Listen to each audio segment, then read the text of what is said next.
This is a man who has experienced a lot of amazing experiences in the world of music. He's one of those guys behind the scenes that the kids didn't know about.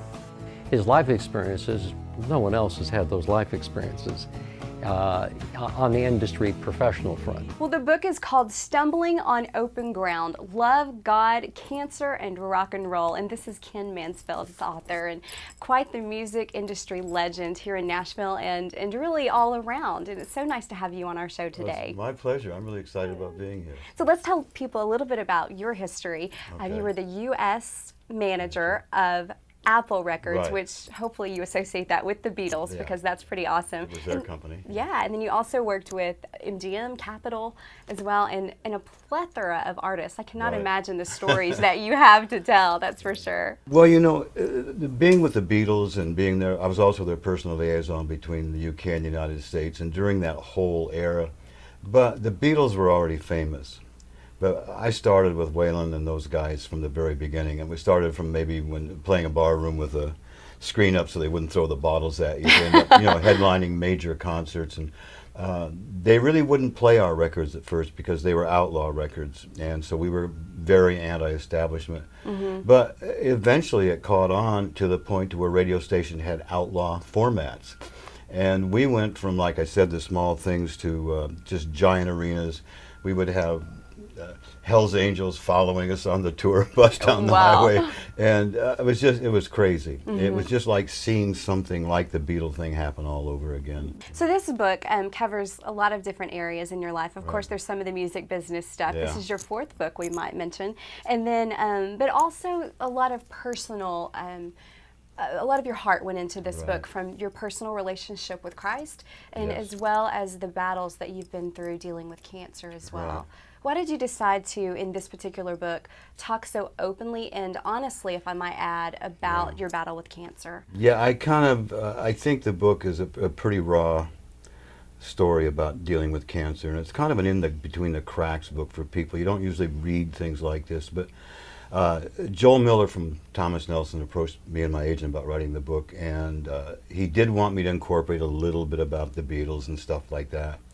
And I said, Joel, I don't want to write about the Beatles anymore, and I also do not want to revisit the horrors of the two cancer battles I went through.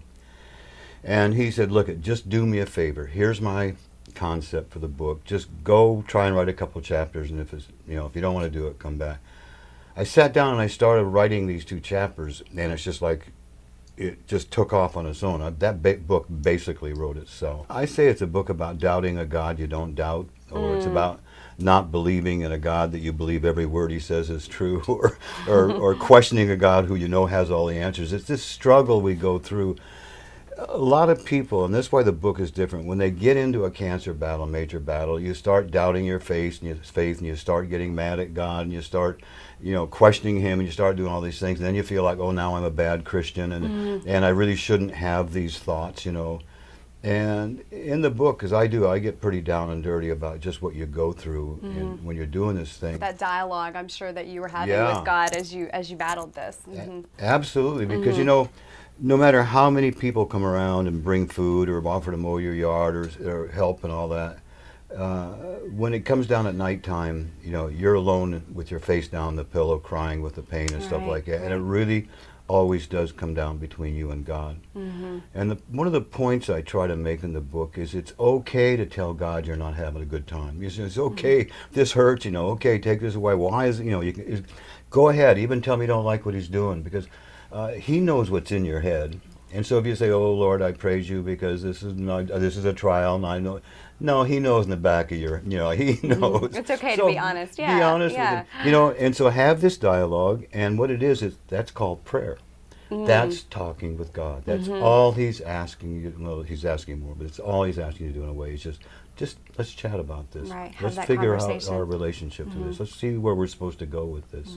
Well, thank you so much for telling us a little bit about the book. And again, it is called Stumbling on Open Ground, Love, God, Cancer, and Rock and Roll. So cover all the bases there. We sure do appreciate it, and want to let people know that they can get this at their local book retailer, at Amazon, at thomasnelson.com, and probably at your own website as well. Well, you can find me there too. Yeah, I'm easy to find. There you go. Thank you so much, Ken. We appreciate it.